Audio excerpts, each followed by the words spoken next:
in the bustling heart of Abuja, where the sun scorches the red dust of Woos Market, and the air hums with the cries of traders, the roar of akadas, and the sharp tang of suya smoke, there lived a young man named Chike Okonkwo. Tall, sharp-eyed, with a smile that could sell ice to a snowman, Chike carried a restlessness in his soul. People said he had the tongue of a market charmer, and the ambition of a hawk circling high above the chickens below. His master was Baba Lagbaja, the quiet king of Lagbaja Electronics, the largest phone repair and sales shop in the market. Baba was not loud, not proud. He moved like calm water, spoke like soft rain. Yet when he passed, traders paused and bowed their heads a little. For 25 years he had built his name on one truth: the customer who leaves smiling today will drag his whole village here tomorrow.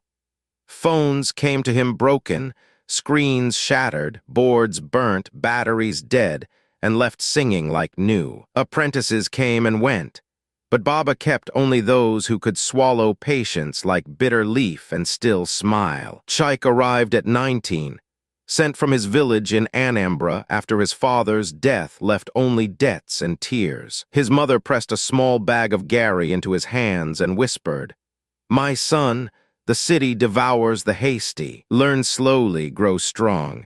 Chike nodded, but deep inside a small voice hissed, "I will not crawl, I will fly." The early years were fire. Baba made him sweep before cockcrow, sort tiny screws by size, watch repairs without touching a single tool. "Watch 10 times, Baba said. Touch once and only when your hand no longer trembles."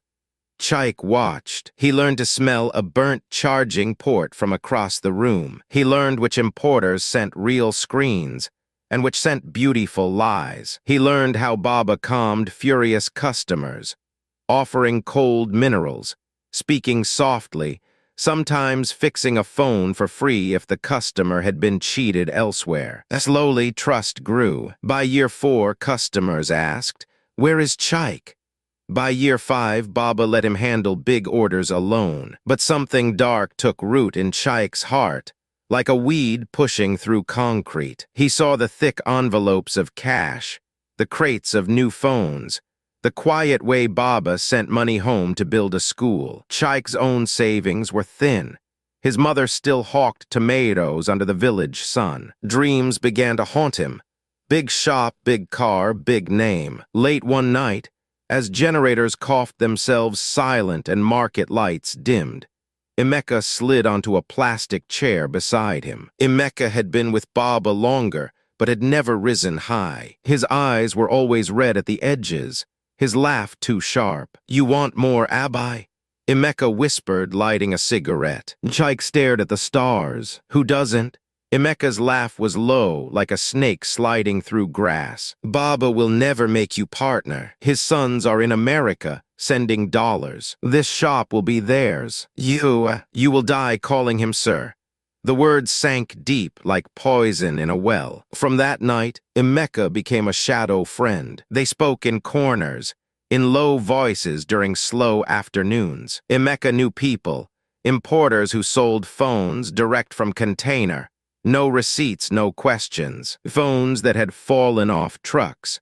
Phones with tiny faults hidden inside perfect boxes. Much cheaper, dangerous profit. Chike listened. He started keeping 2 notebooks. One for Baba, clean, honest records. The other hidden in his bag. Names, numbers, deadly margins. He told himself, "I am only planning." Then Ada came into the light. Ada sold recharge cards and data bundles 2 shops away. Small, fierce, with eyes like polished anthracite, and a laugh that cut through market noise like a bell. She had come to Abuja after her only brother died in a Danfo crash, determined to pay school fees for the younger ones at home. Every evening she passed Lagbaja Electronics. One day Chike fixed her cracked screen for free. Another day he bought her boli and groundnut. Soon they walked the back paths together, hands brushing, dreams spilling. "I will own the biggest shop in Woos, Chaik promised under a neem tree one night. You will sit in cool office, no more sun beating your head like drum. Ada looked at him long. And how will you climb so high, Chaik? On straight ladder or crooked rope? He kissed her to silence the question, but the question stayed, whispering in the dark. Then came the day Baba called him into the small back office. The old man pushed an envelope across the table. Your freedom money, Baba said softly. 5 years of good service. Take this, add small loan, open your own place. I will send customers to you. That is how the river widens. Inside, 400,000 naira, more than Chaik had saved in all his years. His heart thundered. This was the honest path, but 400,000 bought only a small kiosk. Old tools, used phones. Years of crawling before he could stand tall. Emeka's poison echoed. His son's in America. You will die calling him sir. That night Chaik could not sleep. He opened the hidden notebook. The numbers danced like devils.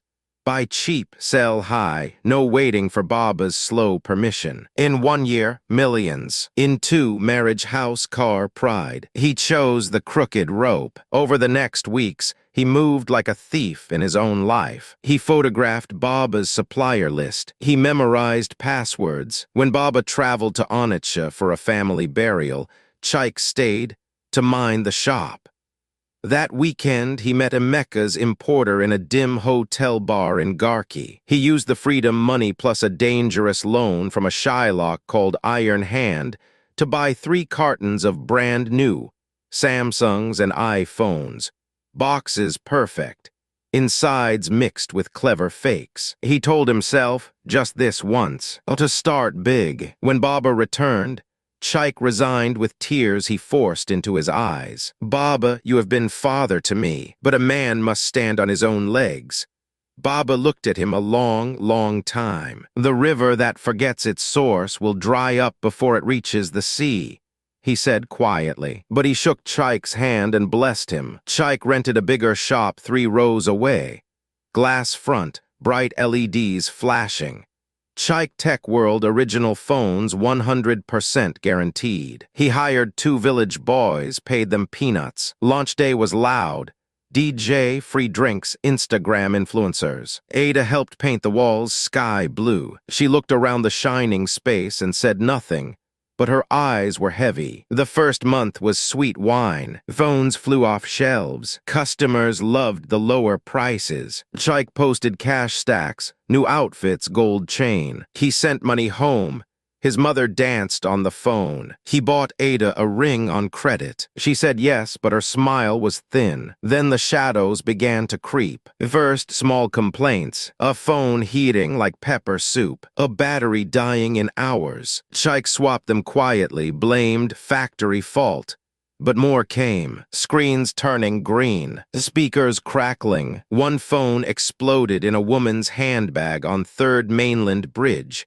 Minor burns, but the story spread like wildfire on WhatsApp groups. Chaik called the importer. Number dead. The man had vanished. He started mixing real phones with the bad ones, praying. He paid boys to flood Google with fake reviews. When angry customers came, he shouted, "Bring box, bring receipt." Even when they did, he turned them away. Ada watched, heartbreaking. One night she said, "Chaik, this road you are walking, it leads to a cliff."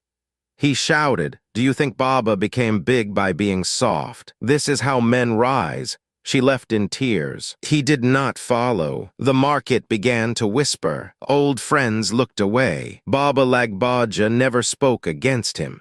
But customers drifted back to the quiet shop where phones lasted years. Chaik took bigger risks, more loan apps, Go Cash, Quick Credit branches of Iron Hand's network. Interest grew like cancer. He bought from a new supplier Emeka swore was solid, phones direct from Dubai port.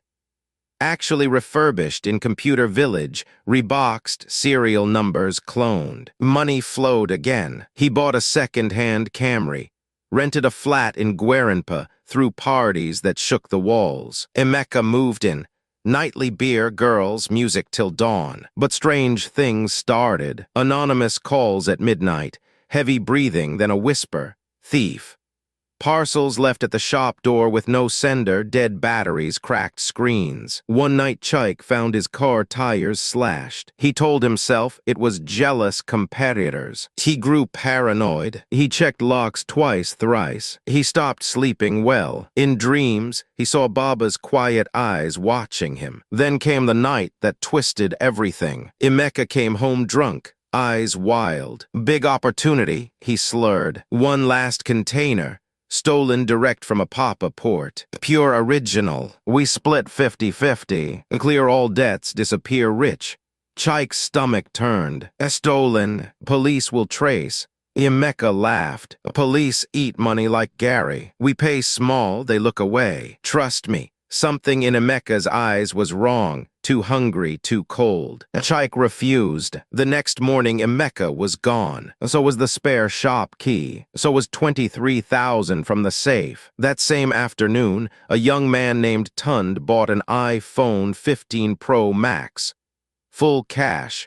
850,000 saved for his wedding. 3 weeks later, the phone bricked completely. Tund returned, polite but firm. Chike, hungover and terrified of losing the day's sales, accused him of water damage. Tund recorded everything, posted it that night, tagged big bloggers, consumer protection pages, even EFK. # Tech fraud exploded across Twitter, Instagram, TikTok. By morning, hell arrived. Crowd outside the shop, hundreds. Angry customers waving receipts, phones, shouting "Ol." Thief, pure water sachets flew, bursting on the glass. Someone tried to force the door. Police came late, lazy. Chike locked inside, heart trying to burst out of his chest. He called Emeka, no answer. Called Ada, straight to voicemail. Called his mother. She wept so hard he could barely hear her prayers. Then his phone buzzed, a text from unknown number. "You stole from the wrong people. Pay or bleed." He remembered the midnight calls, the slashed tires. This was bigger than bad phones. Night fell, the crowd thinned. But police stayed, waiting for order to arrest him. Lone thugs sent voice notes. "We day come." Chike slipped out the back, heart pounding like Arcada engine. He ran through dark alleys, past sleeping traders, to a small hotel in Nyanya, paid cash for a room that smelled of mold and despair. He sat on the bed, staring at nothing. Debts over 5 million. Job finished. Name mud. Ada gone. Mother shamed. For the first time, he saw the full twist of the knife. Emeka had never been a friend. Flashes came. Emeka asking too many questions about Baba's suppliers. Emeka pushing harder and harder for bigger risks. Emeka's eyes when talking about the stolen container. Emeka had used him to destroy Baba's reputation from inside, to flood the market with fakes carrying Lagbaja's old supplier fingerprints. A rival shop owner, Big Chief Electronics in Utako, had paid Emeka to plant the poison. Chike had been the fool, the knife, the wound, all at once. He thought of ending it. A bottle of Sniper sat in the market nearby. Quick, silent, but his mother's voice echoed. The city devours the hasty at 3 a.m. He walked to the police station and turned himself in. They locked him in a cell with drunks and Yahoo boys. Cold floor, a smell of piss and fear. There, in the dark, the prodigal met the Judas inside himself. He confessed everything. Names, numbers, the hidden notebook still in his old bag. Police raided the rival shop, found evidence, arrested the big chief. Emeka fled to Cotonou, but they caught him at the border months later. Baba Lagbaja came to visit 1 week later. He stood outside the bars, eyes soft, sad. "Why, my son?" Chike fell to his knees on the dirty floor. Greed, Baba. Pride. I forgot the source. Baba paid his bail, not to free him completely. There were still court cases, but to let him walk in daylight again. Baba did not take him back immediately. He gave him a corner in the store, a broom, a thin mattress. Sweep first, clean the outside, then the inside. Chike swept, fetched water, ran errands, paid small restitution to customers from his tiny wages. Some spat on him, some forgave. All saw the broken man becoming whole again, slowly. Ada came one rainy afternoon. She stood in the doorway, umbrella dripping, belly slightly rounded. She had been carrying their child but lost it in the stress. They cried together, no words needed. 2 years passed like slow medicine. Court fined him, but Baba helped pay. Chike learned again, not just phones, but humility. One day, Baba called him to the office, pushed another envelope across. This time, Baba said, "Build on rock, not sand." Inside, money and a list of honest suppliers built over decades. Chike opened a small shop. No loud sign, no big launch. He called it Source Tech, because he had returned to the source. Customers came slowly, then steadily. Word spread.